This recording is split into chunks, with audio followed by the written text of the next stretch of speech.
Hi, listeners. Welcome to the She Speaks Life podcast, a weekly encouragement where we share our God stories. I'm your host, Jayme Elizabeth, and I am so glad you are spending time with us today to listen. Hi, friend. Welcome back to She Speaks Life. I am so excited to have podcaster of Finding Faith Above, Shelby Hohsfield, with me. She is sharing about her faith journey of praying to God as a little girl for truth, to leaving the Mormon church and walking without God, to then finding the true love of her Savior, Jesus Christ. Shelby, I'm so glad you're here. Welcome.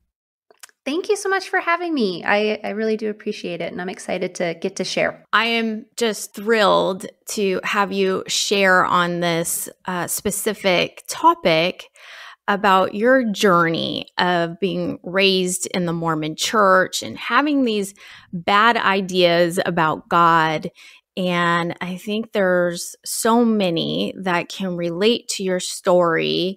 And I am really just looking forward to you sharing a little backstory about yourself and where this whole thing started for you, where you're like, okay, something just is not right here. Sure. So I guess we just start at the beginning. So as a little kid, I grew up in a home that actually was mixed faith. So my dad was Mormon and my mom was not, which is not normal. That's kind of a atypical Mormon household. My parents got married pretty young, and my dad had been introduced to the Mormon church when he was in high school. And after my parents got married and he really was wanting to, give some structure to the family, he went back to the Mormon church. And I think it kind of took my mom a little bit by surprise, but she, loves family and she wanted to make it work. And so she really just decided, even though she went through, I think, 7 sets of missionaries or something, she was not going to join the Mormon church, but she was going to make this work. And still 40 years later, they still are married, which is crazy. But it did introduce a very interesting environment for my sister and I to grow up in, because we went to church with my dad and my mom. We knew that my mom was not on board, but she wasn't going to fight that either. She wanted us to have that stability with my dad as well. And, but she was not totally on board. So when you were talking about, praying at 8 years old. So at 8 years old is when you're typically baptized in the Mormon church. And it's just kind of like a rite of passage. It isn't like a decision that you make to accept Christ or whatnot. At 8 years old, that's what you do. And for me, because my mom was not and my dad was, I actually had to make a decision, which is not an easy thing to do at 8 years old. And I had to make that decision to either upset my mom or upset my dad. And that's where the prayers really began. And so really just questioning, God, is this true? Is this true? Is this true? And of course, he's not going to answer crazy questions. I wanted a yes, just go ahead and do it so you could join the club and hang out with everybody and be like everybody else. But he doesn't answer things like that. And so it's very confusing, as a kid kind of growing up in that. But I also think that now that I'm older, I see how important and how he works within us from the very beginning, because I think he made me this questioner for a reason.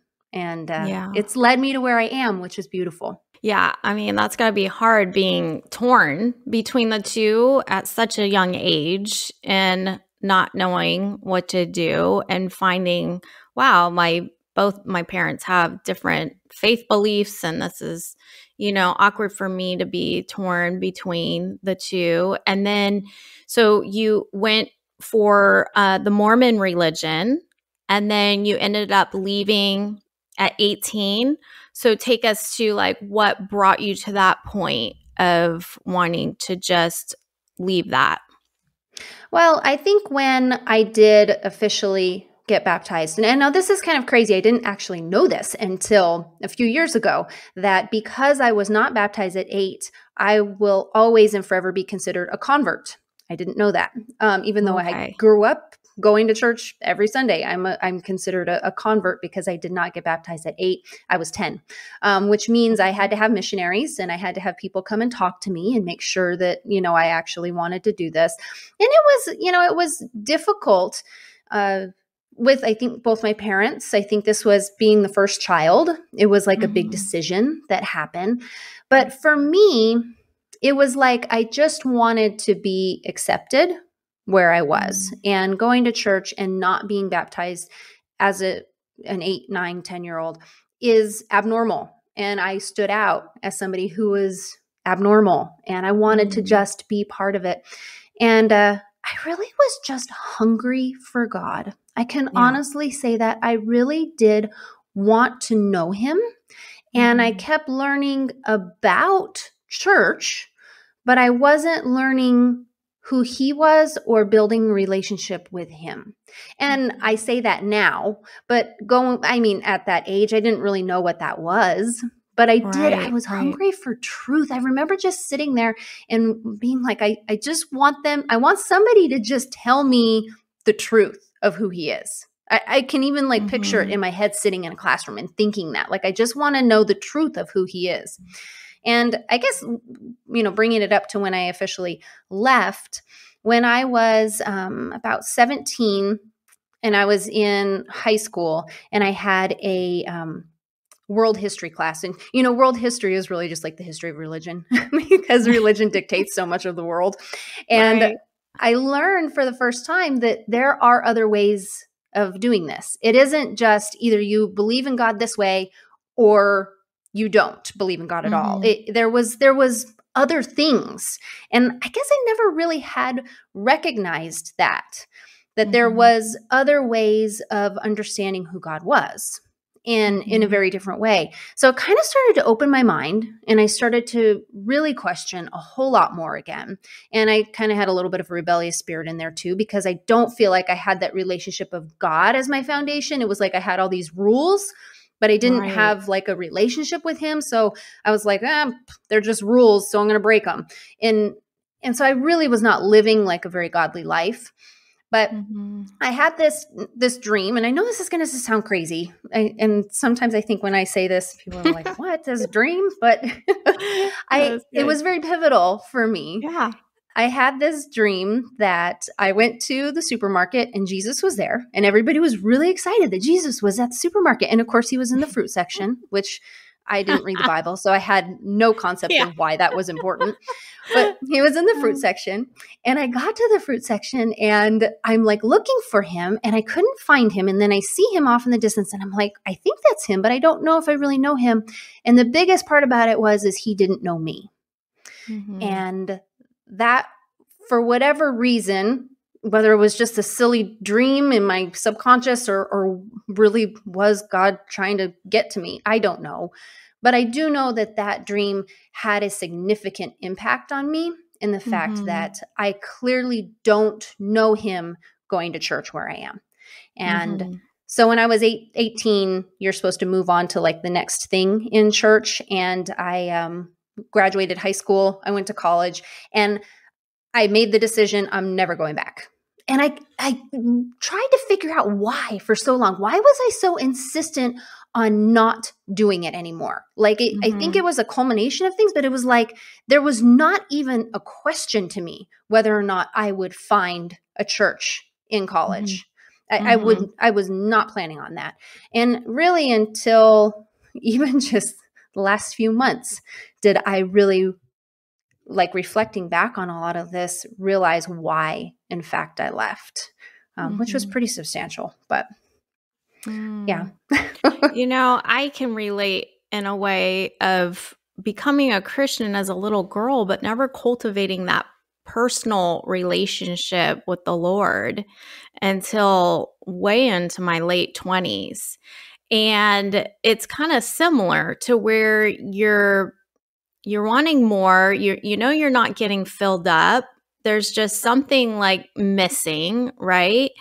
And you can't quite put your finger on it. I was a rebellious teenager, and because I wasn't walking with the Lord, because I had no idea what it was like to have this intimate relationship. And it's not until I was seeking and was intentional in wanting that. And unfortunately, it was after many life crises that, happened to where I was like, oh, God, it's the only one left. What is this whole thing that people love to go to these women Bible studies? What is that all about? Maybe there's something to that I am totally missing out on. So I can relate with that, and seeing how, there's people in our life that can make Christianity legalistic and have it be about, rules and, and just totally miss out on the relationship piece of it. And so that naturally makes you feel like, well, that doesn't seem very attractive. Why would I want to live that way? And so it's really it's so important for us to get to know him in that close, personal, intimate way. So you carried through, okay, Mormon, you left that. So what were the things that prompted you to leave? Well, I think that the biggest thing, and like I said, I couldn't identify it at the time. I just knew I wasn't going back. I just knew that. Yeah. And I think having that class, having that weird dream, all the different things, it kind of just all culminated into, it was like, I'm not going back. But the problem is when you are part of something, I guess that is more legalistic, but it's all encompassing. So it's not just what you believe, it's how you dress, it's who you talk to, it's what movies you watch, it's how you operate through life. I mean, it's all encompassing. So when you make a decision to say, I don't know if I truly believe this, your brain kind of explodes a little bit. Because it's like everything that I knew as my foundation is now, I'm just going to throw that out the window. And, 85% of people who leave the church actually leave God altogether. Most become atheist or agnostic, which I don't even like using those words because I don't know if I would have considered myself that, but that's exactly what I did. So for about 5 years in college were my godless years. I just said, I don't want to deal with him. And for somebody who had been so involved in religion, I didn't even want to take a religion class in college. Like I didn't want anybody to talk to me about it. I didn't want have anything to do with him, which is so sad, but it's what happened. And then when I got married, my husband and I, we found out we were pregnant, and I could feel my son's soul with me. And that was very eye-opening because it was like, okay, if I can feel his soul with me, that means there has to be a God. And that was like a big moment as well. Then I'm like, okay, if there is a God, that means that I'm going to have to teach this little person how to walk with God. And I have no idea what I'm doing myself. Like I have absolutely zero clue how to do God with kids. I didn't have a good example of that. And, it was my parents' fault. They tried, but I didn't know what I was doing. And so I kind of went on a search then. All right. So like, how am I going to find the truth of who God is? And I was very nervous and everything seemed like a big culture shock. And so I tried out a few churches. Podcasting kind of started coming out then, although it was, I don't even know if it was really considered podcasting, but I would listen to different church sermons and try to just like adjust myself and like get into that. And then I joined a MOPS group. I don't know if you've ever heard of Mothers of Preschoolers. That was the first time I was like ever with other Christian women who truly had faith. And I was like, there's something different. Like I could see it like sitting with them. And I admitted I was kind of jealous. I'm like, how do they just have faith? I don't have this. How do I get this? And I went about it in, I think, all the wrong ways because I still had never read the Bible. I didn't even really open the Bible. So I'm like, okay, I'm just going to like download faith somehow, but that's not the way it works. And because of that, I think I really did end up, I didn't, again, have any sort of footing. So I made a lot of mistakes and I didn't find God for a very long time. So, I mean, from the time I was 18 when I left the church until I actually did find God was 20 years. And during that time, I had bounced around between different churches. I said I was Buddhist at one point. I was like all into the New Age and Oprah and Eckhart Tolle and all the stuff, right? Because I mean, the world really wants to tell you a lot of different things. Right. Mm-hmm. But yeah, I mean, it was confusing time. Well, and the enemy loves to confuse us, right? God is not a confusing God. He's a God of order, and, he's simple. And so when we're kind of bending more towards what the world is telling us, then everything starts to get confusing, right? Because it's just not coming from the Lord. And I can see the beauty of God pursuing you, even though you had no idea, but he was pursuing you to say, leave the Mormon church, and how the Lord sees like our beginning to our end. I mean, he sees it all. He's got an aerial view of what we're going to choose down the road. And so he so beautifully saw that later down, 20 years later, you will finally realize that he is your true creator and savior. And so I love that he pursues us even when we don't believe in him or are saved yet ourselves. And he still, can gently steer us because he knows what our life is going to be about and all the different ways that we will serve him later on down the road, like you're doing. So that's so cool. And I can relate to when I joined that Bible study, just like you joined MOPS, you had this like innate desire to have what they had. And there's just no way of forcing that. It's like you've got to do your part in, diving in and getting to know God. And we all know that's through his word and praying. And the Lord then just offers himself to us. But it's not anything that we can have somebody else give it to us. I was looking over at one of the leaders of the Bible study, and she's like praying to the Lord, and she was like looking up, and I'm just like, oh my gosh, she's praying to him as if she can just totally see him. How amazing is that? Like, that is like, how close of a relationship can you get? And I'm like, I want that. I just remember saying that to myself. So, okay, so I have to back you up a little bit. So what did you mean by feeling your son's soul? I can't, I guess, maybe fully describe it in the fact that I just knew that it was life from that it wasn't just science, He was true life with me. Mm-hmm. And I don't know if you felt this way, but like, or other moms feel this way, but like, I feel like being pregnant, I was never alone. Like I truly had him with me, which was so cool. And my daughter the same way, but it did, bring a certain level of responsibility that then I had to kind of try to figure out. And really, it was my kids who ended up leading me to him even years down the road is why I came to him. So yeah, that's similar to my life. It was one of those where you're like, oh, you're no longer living like for yourself. Like, you've got these kids and you know the truth. You know that God is who he is and you want them to grow in that. Well, you got to get your stuff together, as a mom. And so it was my kids inspiring me because I wanted to be the best mom I could possibly be, but I knew I couldn't do that on my own. I had to do that through knowing the Lord, relying on his strength to, help me mom. And so very similar path there. Okay. So then how did you really just seek him out and just full blown just be like, I'm all for Jesus? Well, I'd love to say that it just like came naturally and all these, but no, it was hard.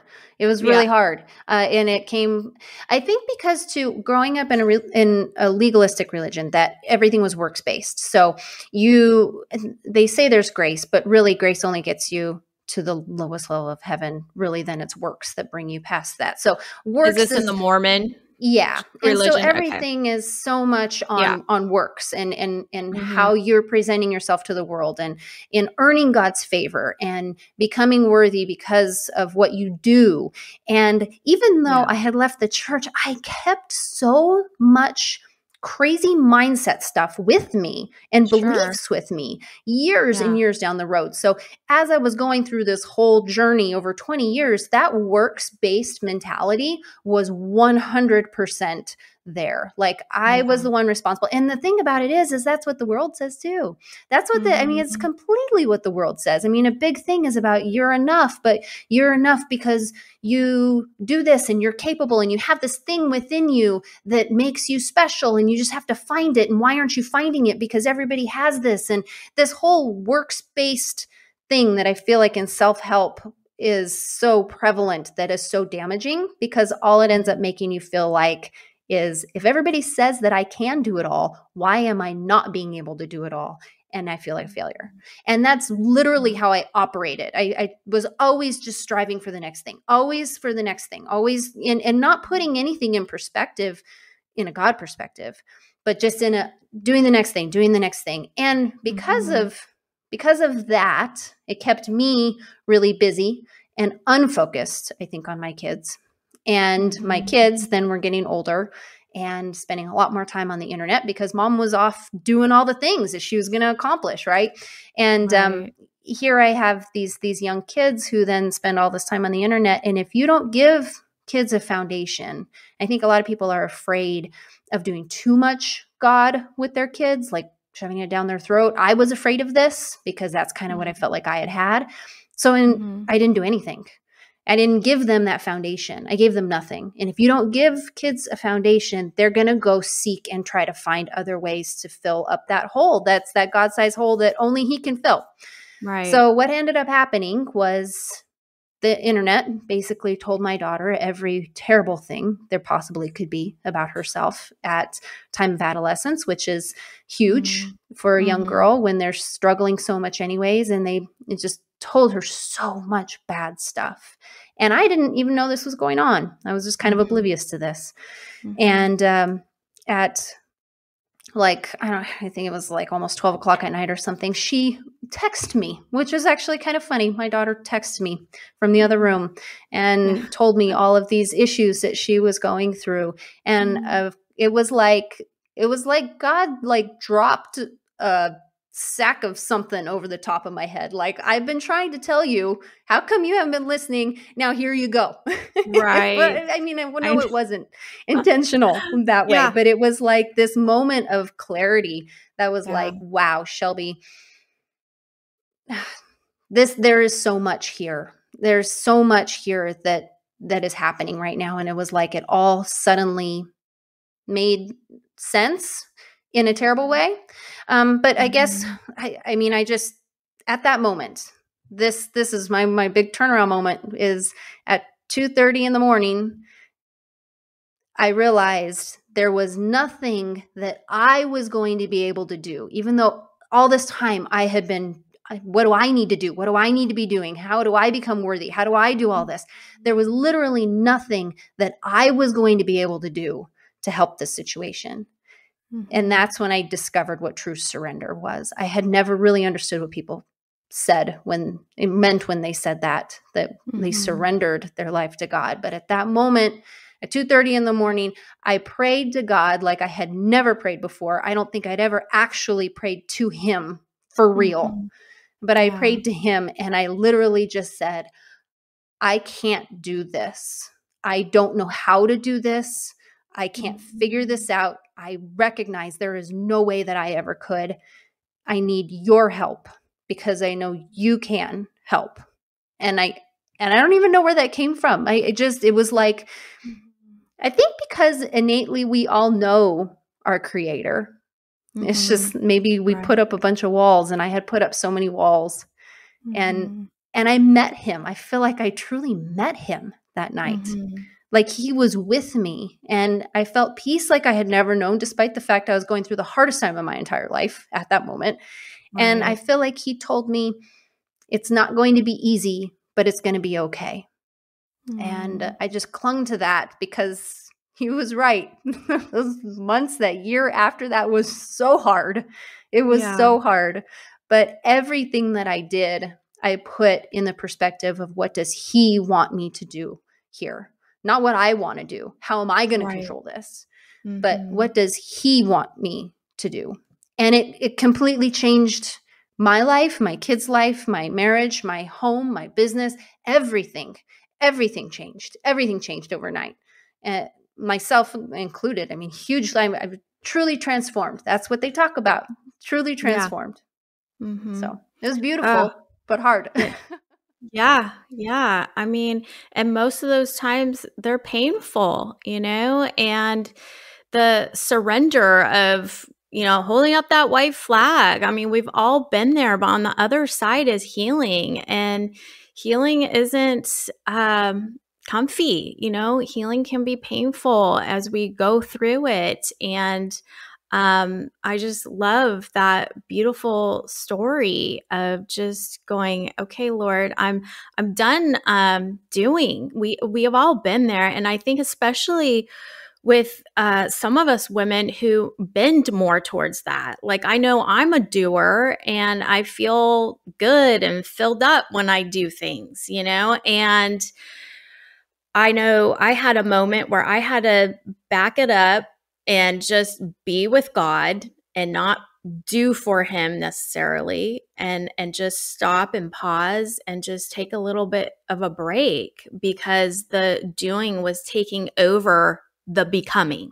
And that's what God wants us, is the becoming. And that's what he delights in. And it's not what, we can necessarily do for him, these accomplishments, these, ways of doing this and that. And it's just becoming is growing in our character, coming closer to him, and knowing what it is to be Christ-like, and really focusing on that. And we really have to start at that surrender point. And there's going to be all that, stuff that needs to get cleared out before it gets better. And I love how you're just saying that was the catalyst to having a better life. Yes, it was hard and in the beginning, but then now your life has totally transformed and become beautiful. That ashes to beauty that he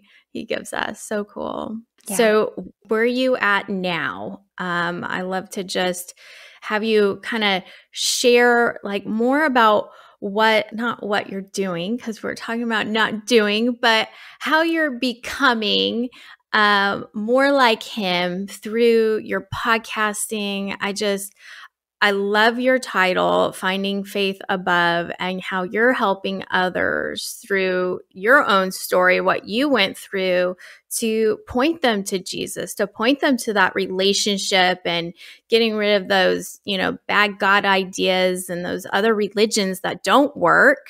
I love that, you're putting your hands and your words to helping others just come alongside you and encouraging them with all biblical insights and everything that you talk about on your podcast. It's so cool. I mean, you've got wisdom and faith and just all the things that we need to learn about and grow in, and therefore get filled up. And then we're able to pour that out onto others and serve them in that. So I love your mission. I love your ministry.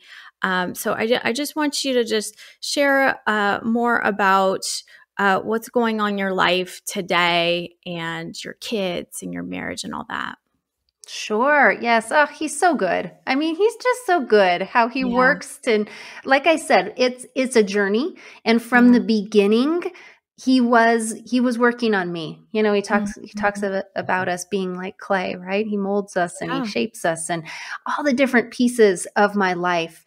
And I think, when I had my moment, another thing that I feel like God told me, and this is just crazy, but he told me to call my friend Vanessa. And I say friend, she's one of my absolute best friends now.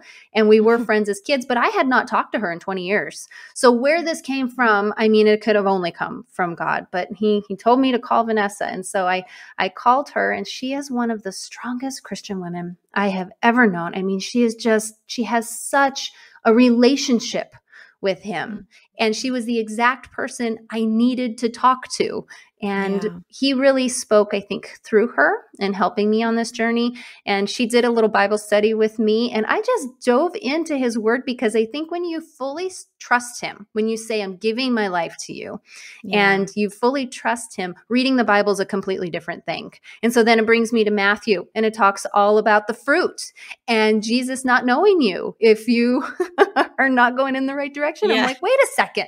That was from 20 years ago. He was speaking to me. I mean, like, it's just so crazy. But, and I feel like he's constantly speaking to me through his word. And I think that has been the biggest thing that has changed my life, is really diving into his word. And so for my podcast, Finding Faith Above, I didn't know where that came from for a long time, but James and the wisdom from above, that is where above comes from.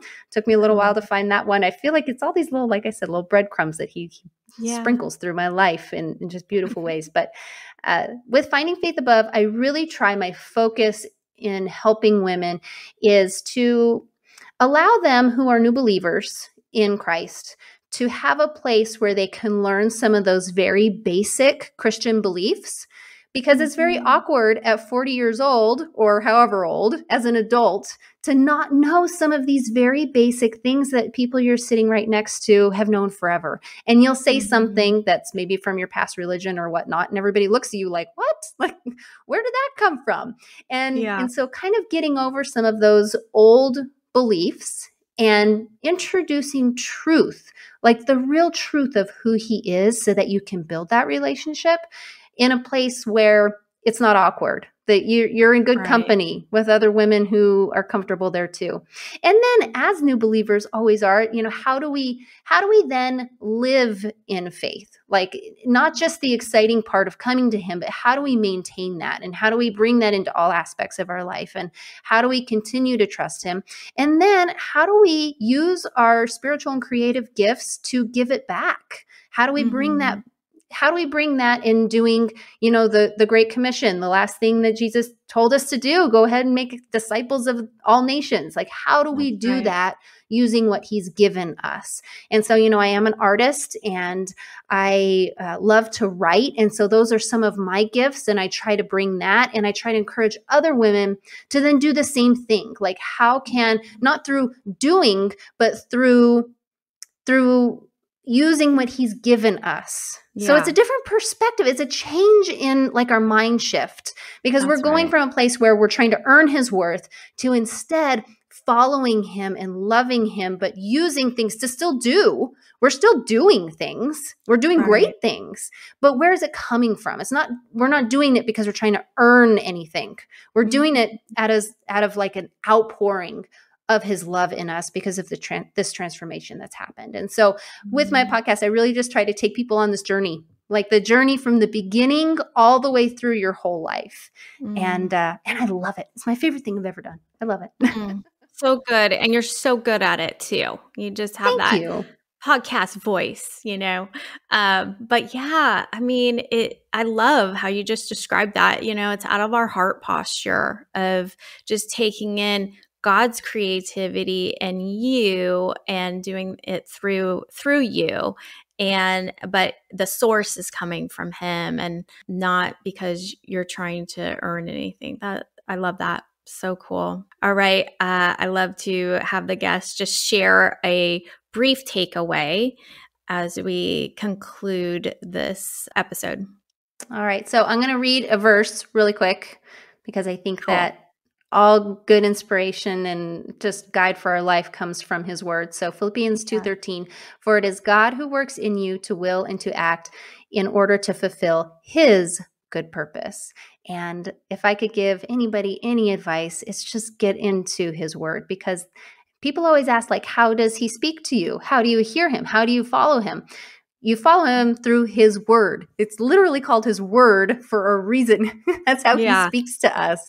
And then having that time to also speak with him as well. So it's a two-way street. We speak to him through our prayers. And just like you were talking about your friend, who she was praying and she was looking up at God as she was doing it, having that time to just lay it all on him, because he can take it, unlike anybody else in this world.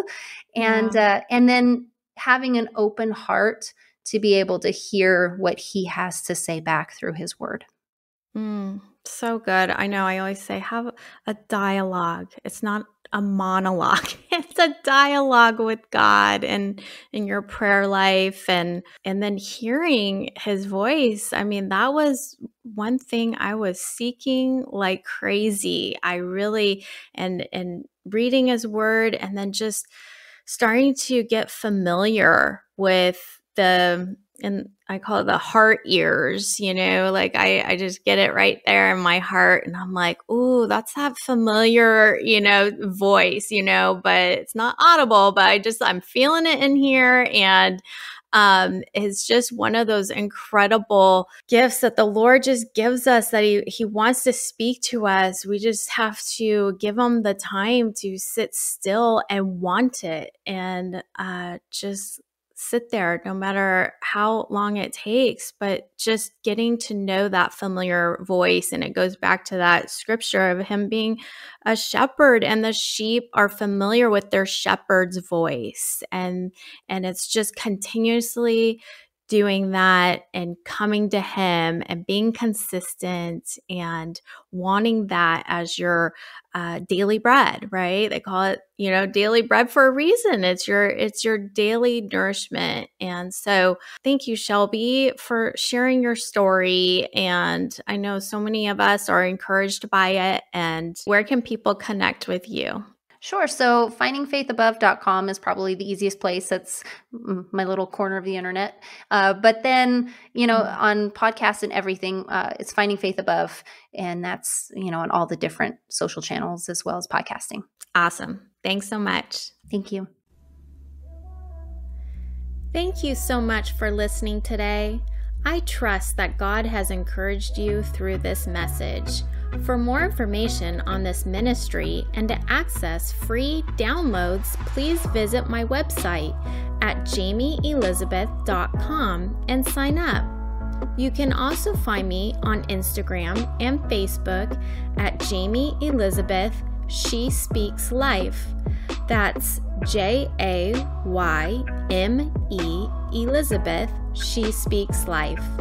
Until next time, my friends, I pray God reveals himself through your own life story.